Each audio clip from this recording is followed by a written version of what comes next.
একটি ছেলে এবং একটি মেয়ে জঙ্গলের মধ্যে এমন এক অদ্ভুত পরিস্থিতির শিকার হয় যেখানে তারা যেদিকেই পালানোর চেষ্টা করুক না কেন শেষমেশ আবার সেই শুরুর জায়গাতেই ফিরে আসে, কিন্তু তারা জানে না যে এর চেয়েও অদ্ভুত এবং ভয়ঙ্কর কিছু তাদের জন্য অপেক্ষা করছে। গল্পের শুরুতেই আমরা দেখি জেসন আর তার স্ত্রী মেরিকে। গতকাল রাতে তাদের মধ্যে বেশ ঝগড়াঝাটি হয়েছে, ছোটখাটো বিষয় নিয়ে কথা কাটাকাটি, কিন্তু স্ত্রী মেরি সেই রাগ এখনো মনে পুষে রেখেছে। সে কারো সাথে কথা বলছে না, জেসনকে পাত্তাই দিচ্ছে না। সে তার মতো দৌড়াচ্ছে আর তার পিছু পিছু দৌড়াচ্ছে আমাদের বেচারা জেসন। জেসন আসলে তার স্ত্রীর রাগ ভাঙাতে চায়। দৌড়াতে দৌড়াতে তারা শহরের বাইরে একটা নির্জন হ্রদ বা লেকের পাশে চলে আসে। জায়গাটা জঙ্গলে ঘেরা, বেশ সুন্দর, কিন্তু গা ছমছমে। মেরি যখন দৌড় থামিয়ে একটু দাঁড়ায়, জেসন ভাবে এই তো সুযোগ। সে হাঁপাতে হাঁপাতে মেরির কাছে যায় আর বলে, চলো জানো, আমাদের একটা সুন্দর সেলফি বা ছবি তুলি। জেসন জোর করে মেরিকে ধরে একটা ছবি তোলার চেষ্টা করে। ছবি তোলা শেষ হতেই মেরি কোনো কথা না বলে আবার দৌড় শুরু করে দিল। জেসন বেচারা কি আর করবে, তার শরীর আর চলছে না, কিন্তু বউকে তো ফেলাতে হবে।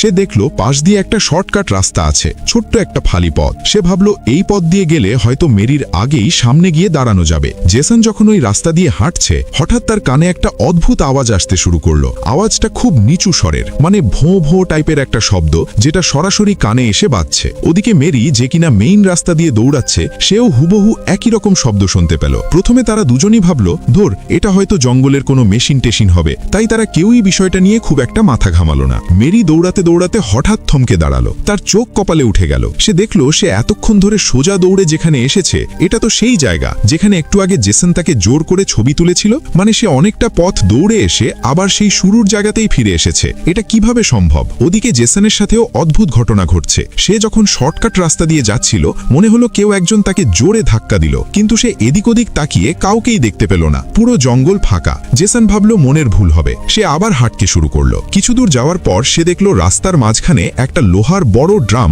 বা তেলের ব্যারেল পড়ে আছে, আর সেই ব্যারেলের উপর পড়ে আছে একটা হেডফোন। ভালো করে তাকিয়ে জেসন দেখলো, আরে এটা তো তার বউ মেরির হেডফোনের মতো দেখতে। ঠিক সেই মুহূর্তে মেরি দৌড়ে জেসনের কাছে এলো। মেরি জেসনকে টেনে একটা সাইনবোর্ডের সামনে নিয়ে গেল। সাইনবোর্ডে লেখা বিপজ্জনক এলাকা বা এরকম কিছু। মেরি জেসনকে বলল, শোনো, আমি সোজা দৌড়ালাম কিন্তু আবার ঘুরে ফিরে এখানেই চলে এলাম, খুব অদ্ভুত লাগছে আমার কাছে। জেসন তখনও ব্যাপারটা বুঝতে পারেনি। সে বলল, আরে বাদ দাও তো, হয়তো জঙ্গলে একই রকম দেখতে দুটো সাইনবোর্ড আছে, তুমি হয়তো গুলিয়ে ফেলছো। কিন্তু মেরির মন মানছে না। সে বলল, না, আমি পরীক্ষা করে দেখব। এই বলে মেরি আবার দৌড় দিল। এবার সে খুব খেয়াল করে সোজা রাস্তায় দৌড়াতে লাগলো। কিছুক্ষণ দৌড়ানোর পর সে দেখলো সে আবার সেই জেসনের সামনে সেই সাইনবোর্ডের কাছেই এসে দাঁড়িয়েছে। এবার জেসনও একটু নড়ে চড়ে বসলো। সে বুঝতে পারলো ডাল মে কুচ কালা হ্যায়। জেসন তখন একটা বুদ্ধি দিল। সে বলল, এক কাজ করি, আমরা দুজন দুই উল্টো দিকে যাই, তুমি ডানে যাও, আমি বামে যাই। কেউ না কেউ তো রাস্তা পাবেই। যে আগে রাস্তা পাবে সে জোরে চিৎকার করে অন্যজনকে ডাকবে। মেরি ভাবলো মন্দে বলেনি, এই বুদ্ধিটা কাজে লাগতে পারে। মেরি একদিক দিয়ে হাঁটা শুরু করলো, কিন্তু একটু পরই আবার সেই ভুতুরে কাণ্ড। সে দেখলো জেসন তার উল্টো দিক থেকে হেঁটে আসছে, মানে তারা মুখোমুখি ধাক্কা খেলো। কিন্তু দাঁড়ান, এখানে একটা গন্ডগোল আছে। মেরি দেখলো এই জেসনটা কেমন যেন একটু অন্য রকম। জেসন মেরিকে দেখে চমকে গেল, তার চোখে মুখে ভয়। সে মেরিকে বলল, তুমি এখানেই দাঁড়াও, কোথাও যেও না। বলেই জেসন উল্টো দিকে দৌড়ে চলে গেল। মেরি তো অবাক, নিজের স্বামী তাকে একা ফেলে দৌড়ে পালালো কেন? মেরি যখন অবাক হয়ে দাঁড়িয়ে আছে, সে দেখলো দূরের লেকে বা হ্রদে কেউ যেন সাঁতার কাটছে। মেরি ওদিকে তাকিয়ে আছে। এমন সময় জেসন আবার তার সামনে হাজির, কিন্তু এই জেসনটা আগের মতো ভীতু নয়, একদম স্বাভাবিক। জেসন এসেই বলল, আরে আমি তো একটু প্রকৃতির ডাকে সাড়া দিতে মানে হিসু করতে গিয়েছিলাম। মেরি কনফিউজ হয়ে গেল, কিন্তু কিছু বলল না। এরপর জেসন আর মেরি আবার হাঁটতে শুরু করলো, আর যা হওয়ার তাই হলো। তারা আবার সেই পুরনো সাইনবোর্ডের কাছে ফিরে এলো। এবার জেসন ভাবলো কেউ নিশ্চয়ই তাদের সাথে মশকরা করছে। কেউ হয়তো এই সাইনবোর্ডটা তুলে তুলে তাদের সামনে বসিয়ে দিচ্ছে। সে রেগে গিয়ে সাইনবোর্ডটা ধরে টানাটানি করলো, কিন্তু ওটা মাটির সাথে একদম শক্ত হয়ে গাঁথা, নড়ানোই গেল না। এবার মেরি বুঝতে পারলো তারা সাধারণ কোনো জঙ্গলে নেই, তারা এখানে আটকে পড়েছে। সে তাড়াতাড়ি পকেট থেকে মোবাইল বের করে পুলিশকে ফোন করতে চাইল, কিন্তু হাই কপাল, মোবাইলে কোনো নেটওয়ার্ক নেই, টাওয়ার নেই। তারা ভাবলো একটু উঁচুতে গেলে সিগন্যাল পাওয়া যাবে, তাই তারা অন্য একটা জায়গার দিকে হাঁটতে শুরু করলো। হাঁটতে হাঁটতে হঠাৎ তারা দেখলো সামনের রাস্তায় একজন লোক দাঁড়িয়ে আছে। লোকটার পরনে হুডি, মুখটা ভালো করে দেখা যাচ্ছে না। তারা জীবন বাঁচানোর জন্য উল্টো দিকে দৌড় দিল। দৌড়ে তারা আবার সেই সাইনবোর্ডের কাছে চলে এলো। এবার মেরি মাটির দিকে তাকিয়ে চমকে গেল। সে দেখলো মাটিতে দুটো হেডফোন পড়ে আছে। একটা তো তার নিজের, যেটা পড়ে গিয়েছিল, কিন্তু আরেকটা কার, হুবহু একই রকম দুটো হেডফোন। জেসনের পিঠ দিয়ে ঠান্ডা স্রোত বয়ে যাচ্ছে। যেহেতু দুই দিকের রাস্তা দিয়ে বেরোনো যাচ্ছে না, জেসন ঠিক করলো এবার তারা জঙ্গলের মাঝখান দিয়ে। দুপুরের কড়া রোদ, তারা হাঁটতে হাঁটতে ক্লান্ত হয়ে পড়েছে। তার উপর জঙ্গলের ভেতর থেকে কিছুক্ষণ পরপরই মানুষের চিৎকার আর গুঙানির আওয়াজ ভেসে আসছে। মেরি তো রেগে আগুন হয়ে আছে। সে মনে মনে ভাবছে সব দোষ এই জেসনের। কাল রাতে ও যদি আকাম কুকাম না করত তাহলে আজ রাগের চোটে আমি এখানে আসতাম না, আর আমরা এভাবে আটকাও পড়তাম না। জেসন বেচারা কিছুই বলছে না। সে জানে তাদের সম্পর্কটা অনেক দিন আগেই নষ্ট হয়ে গেছে। এখন আর নতুন করে ঝগড়া করে লাভ নেই। সে চুপচাপ রাস্তা খুঁজতে লাগলো। একটা পাহাড় টপকানোর পর জেসন যা দেখলো তাতে তার হার্ট অ্যাটাক হওয়ার দশা। পাহাড়ের ওপাশেই সেই লেক, সেই সাইনবোর্ড, মানে এত কষ্ট করে পাহাড় ডিঙিয়ে তারা আবার সেই শুরুর জায়গাতেই ফিরে এসেছে। জেসন আর মেরি এবার পুরোপুরি ভেঙে পড়ল। সব রাস্তা বন্ধ, বেরোবার কোনো উপায় নেই। তারা যখন হাল ছেড়ে দিয়ে মাটিতে বসে পড়ল তখন জেসন শুনতে পেল দূরে কেউ একজন চিৎকার করে বলছে, পালাও পালাও। কৌতূহলবশত তারা আওয়াজ লক্ষ্য করে এগিয়ে গেল। গিয়ে দেখলো সেই হুডি পরা অদ্ভুত লোকটা দাঁড়িয়ে আছে। এবার তারা আর পালালো না। জেসন সাহস সঞ্চার করে ভাবলো এর কাছেই হয়তো বেরোবার চাবি আছে। জেসন দূর থেকে জিজ্ঞেস করলো, ভাই এখান থেকে বেরোবার রাস্তাটা কোন দিকে? কিন্তু লোকটা কোনো উত্তর দিল না। জেসন তখন একটা পাথর কুড়িয়ে লোকটার দিকে ছুঁড়ে মারল। পাথরটা গায়ে লাগার পরেও লোকটা নড়ল না। এবার মেরি ভয়ে ভয়ে কাছে গিয়ে আঙুল দিয়ে লোকটাকে ছোকা দিল, তাও নড়াচড়া নেই। পরিস্থিতি যখন একদম ভৌতিক, হঠাৎ পেছন থেকে কালো মতো ছায়ার মতো কি যেন একটা ছুটে এলো, আর সাথে সাথে ওই হুডি পরা লোকটা ঘুরে তাকালো। আর তাকে দেখে জেসন আর মেরির পায়ের তলা থেকে মাটি সরে গেল। কারণ ওই হুডি পরা লোকটা আর কেউ নয়, ওটা খোদ জেসন। কিন্তু তার চেহারাটা কেমন যেন হিংস্র। লোকটা জেসনের দিকে তাকিয়েই জঙ্গলের মধ্যে দৌড়ে পালিয়ে গেল।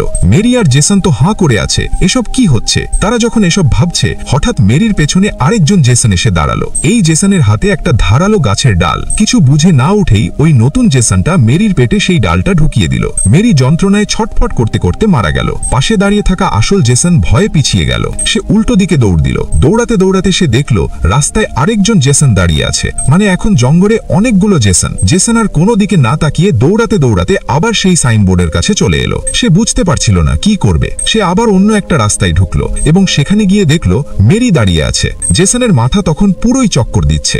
জেসন সেই নতুন মেরিকে বলল, তুমি এখানেই দাঁড়াও। জেসন দৌড়ে সেই জায়গায় গেল যেখানে একটু আগে মেরিকে খুন করা হয়েছিল। গিয়ে দেখলো সেখানে কোনো লাশ নেই, কোনো রক্ত নেই, সব পরিষ্কার। জেসন নিজের মনকে শান্ত করার চেষ্টা করলো। সে ফিরে এসে এই নতুন মেরিকে বলল, চলো যাই। মেরি জিজ্ঞেস করলো, এতক্ষণ কোথায় ছিলে? জেসন মিথ্যে বলল যে হিসু করতে গিয়েছিল। এরপর তারা দুজনে আবার হাঁটতে শুরু করলো। আর যা হওয়ার তাই হলো। তারা আবার সেই পুরনো সাইনবোর্ডের কাছে ফিরে এলো। এবার মেরি দেখলো মাটিতে অনেকগুলো হেডফোন পড়ে আছে। 2-3টে নয়, অনেকগুলো। অথচ তার নিজের হেডফোন তো পকেটেই আছে। এবার জেসন নিশ্চিত হয়ে গেল তার সাথে এই মেরিটা আসলে তার সেই আগের মেরি নয়, এটা অন্য কেউ বা অন্য সময়ের মেরি। জেসন একটু আগে যেখানে মেরির লাশ দেখেছিল সেখানে গিয়ে দেখলো মাটিতে কিছু একটা টেনে নিয়ে যাওয়ার দাগ আছে, মানে কেউ লাশটা সরিয়েছে। কিন্তু জেসন এখন আর এসব নিয়ে ভাবছে না। তার এখন একটাই লক্ষ্য, এখান থেকে বেরোনো। সে ভাবলো যা হওয়ার হবে, আগে এই মেয়েটাকে নিয়ে এখান থেকে যাই। কিন্তু হঠাৎ পেছন থেকে ধপাস করে একটা শব্দ। জেসন জ্ঞান হারালো। তাকে পেছন থেকে কেউ একজন লাঠি দিয়ে বাড়ি মেরেছে। কে মেরেছে জানেন? আরেকজন জেসন, আর তার সাথে আরেকজন মেরি। মানে এরা হলো খুনি জেসন আর খুনি মেরি। এই খুনি যুগল জেসনের গায়ের জ্যাকেট খুলে নিল। জেসন ঠান্ডায় কাঁপতে লাগলো। আসলে ঘটনা হলো এই খুনি জেসন আর মেরিও একসময় সাধারণ ছিল, কিন্তু এখানে থাকতে থাকতে তারা বুঝে গেছে যে রাতে এখানে প্রচন্ড ঠান্ডা পড়ে আর বেঁচে থাকার জন্য তাদের গরম কাপড় দরকার। তাই যখনই নতুন কোনো জেসন আর মেরি আসে তারা তাদের মেরে কাপড় চোপড় ছিনিয়ে নেয়। কাপড় ছিনতাই করার পর খুনি যুগল নদীর পাড়ে গেল তাদের জুতোর রক্ত ধরার জন্য। তখন তারা দেখলো একটু দূরে আরেক জোড়া জেসন আর মেরি হাঁটছে। এদের দেখে মনে হচ্ছে এরা একদম নতুন এসেছে, এখনো বেরোবার রাস্তা খুঁজছে। খুনি জেসন আর মেরি তখন নিজেদের মধ্যে কথা বলছে। তারা ভাবছে আমরা কতদিন ধরে এখানে আছি, সময় তো মনেই নেই। তারা এখন এই জঙ্গলের নিয়ম মেনে নিয়েছে। তারা জানে এখান থেকে বের হওয়া যাবে না, তাই তারা এখন শিকারী হয়ে গেছে। বেঁচে থাকার জন্য তারা অন্য ভার্সনের জেসন আর মেরিকে খুন করে। একটু পরে ওই নতুন জেসন আর মেরি জুটিও আবার সেই সাইনবোর্ডের কাছে ফিরে আসে। কিন্তু এবার সেখানে আগে থেকেই আরেকজন জেসন দাঁড়িয়েছিল। 3জন মিলে মারামারি শুরু করে দিল। পাহাড়ের ওপর থেকে খুনি জেসন এসব দেখছে আর ভাবছে, ধুর, রোজ রোজ একই দৃশ্য দেখতে আর ভালো লাগে না। জঙ্গলের ভেতর থেকে আবারও সেই পালাও পালাও চিৎকার শোনা গেল, মানে আবারও কেউ মারা পড়ে। খুনি মেরি তখন কান্নায় ভেঙে পড়ল। সে জেসনকে বলল, আমি আর পারছি না। এই একই দিন, একই মানুষ খুন করা, একই ভয়। আমি ক্লান্ত হয়ে গেছি। আমার ভয় হয় হয়তো কাল অন্য কোনো জেসন বা মেরি এসে আমাদেরও মেরে ফেলবে। জেসন তার স্ত্রীকে সান্ত্বনা দেয়, বলে, চিন্তা করো না, আমরা একদিন ঠিকই বের হব। তারা হাঁটতে হাঁটতে একটা নতুন জায়গায় এলো। সেখানে একটা তাঁবু খাটানো আছে। কাছে গিয়ে তারা দেখলো তাঁবুটা অদ্ভুত জিনিসের তৈরি। অনেকগুলো জেসনের জ্যাকেট আর অনেকগুলো মেরির হেডফোন সেলাই করে এই তাঁবু বানানো হয়েছে। এবার বোঝা গেল হেডফোনগুলো কেন এত গুরুত্বপূর্ণ ছিল। ছিল। জঙ্গলে যে চিৎকার শোনা যায় সেগুলো আসলে এই শিকারী যুগলদের কাজ। তারা জ্যাকেট আর হেডফোনের জন্য মানুষ মারে। এটা তাদের কাছে এখন বেঁচে থাকার একমাত্র উপায়। তাঁবুর ভেতরে মেরি একটা মোবাইল ফোন পেল। মোবাইলের গ্যালারিতে একটা ছবি দেখে সে চমকে উঠল। ছবিতে দেখা যাচ্ছে লেকের মাঝখানে কেউ একজন মাথা বের করে আছে। জেসন মোবাইলের আলো জ্বেলে তাঁবুর কোনায় দেখল সেখানে একটা মেরির লাশ পড়ে আছে, যেটা পচে গলে গেছে। তারা ভয়ে তাঁবু থেকে বেরিয়ে এলো। তারা বুঝতে পারল তাদের আগেও কেউ এখানে ছিল যারা অনেক দিন বেঁচে ছিল কিন্তু শেষমেশ মারা গেছে। জেসন যখন হতাশ হয়ে দাঁড়িয়ে আছে, হঠাৎ পেছন থেকে কেউ তাকে লাঠি দিয়ে বাড়ি মারল। জেসন মাটিতে পড়ে গেল। মেরি দেখল আরেকজন লোক জেসনকে কোপাচ্ছে। মেরি ভয়ে দৌড় দিল। দৌড়াতে গিয়ে সে একটা লাশের সাথে ধাক্কা খেল। তার মুখে রক্ত লাগলো কিন্তু সে থামল না। তার মাথায় তখন ওই মোবাইলের ছবিটা ঘুরছে। সে ভাবল হয়তো লেকের ওই পারেই বের হওয়ার রাস্তা আছে। কেউ হয়তো সাঁতার কেটে ওপারে গিয়েছিল বলেই ছবিটা তুলতে পেরেছে। মেরি ঠিক করলো সে সাঁতার কেটেই ওপারে যাবে। সে সাঁতার কাটতে লাগলো। অনেক কষ্টে মেরি লেকের ওপারে পৌঁছালো। সে ভাবল এই বুঝি সে মুক্তি পেল, কিন্তু না। ওপারে উঠে সে যা দেখলো তাতে তার কলিজা শুকিয়ে গেল। সেখানে অনেকগুলো মেরির লাশ পড়ে আছে, যেগুলোকে শিয়াল কুত্তায় খুব লেখেছে। মেরি যখন হতাশায় ডুবে যাচ্ছে তখন পেছন থেকে কেউ তাকে বাড়ি মেরে অজ্ঞান করে দিল। জানেন কে মারল? আরেকজন মেরি। কিন্তু এই মেরি দেখতে অনেক বয়স্ক, মুখের চামড়া কুচকে গেছে, অনেক দিন ধরে রোদে পুড়ে কালো হয়ে গেছে। এই বুড়ি মেরি অজ্ঞান মেরিকে টেনে হিচড়ে একটা আস্তানায় নিয়ে গেল। সেখানে বসে আছে এক বুড়ো জেসন, যার একগাল দাড়ি। বুড়ো জেসন তখন একটা মরা মানুষের মাংস চিবিয়ে খাচ্ছে। বন্ধুরা, আসল টুইস্টটা হলো এই বুড়ো জেসন আর বুড়ি মেরি হলো সেই প্রথম কাপল যারা এই লুপে সবার আগে আটকা পড়েছিল। তারা বছরের পর বছর ধরে এখানে আটকে আছে। খাবার পায় না বলে তারা নতুন আসা জেসন আর মেরিদের মেরে তাদের মাংস খায়। তারা এতদিন ধরে শুধু এই আশায় বেঁচে আছে যে হয়তো একদিন তারা বের হতে পারবে, কিন্তু সেই দিন আর আসে না। তারা এখন মানুষ থেকে দানবে পরিণত হয়েছে। আর এই ভয়ঙ্কর দৃশ্য দিয়েই সিনেমাটা শেষ হয়। তো বন্ধুরা, এটাই ছিল টেরর লেক মুভির পুরো কাহিনী। আপনারা যদি ট্রায়াঙ্গেল মুভিটা দেখে থাকেন তাহলে বুঝবেন সেটার সাথে এটার অনেক মিল, কিন্তু এটার বাজেট বা মেকিং হয়তো অতটা ভালো না। তবে গল্পের আইডিয়াটা মারাত্মক। এখানে দেখানো হয়েছে একটা সম্পর্কের ভাঙন কিভাবে একটা অন্তহীন লুপের মতো হতে পারে। জেসন আর মেরির সম্পর্কটা ভালো ছিল না। তারা একে অপরকে সহ্য করতে পারছিল না, আর সেই তিক্ততাই যেন তাদের এই নরকে আটকে রেখেছে।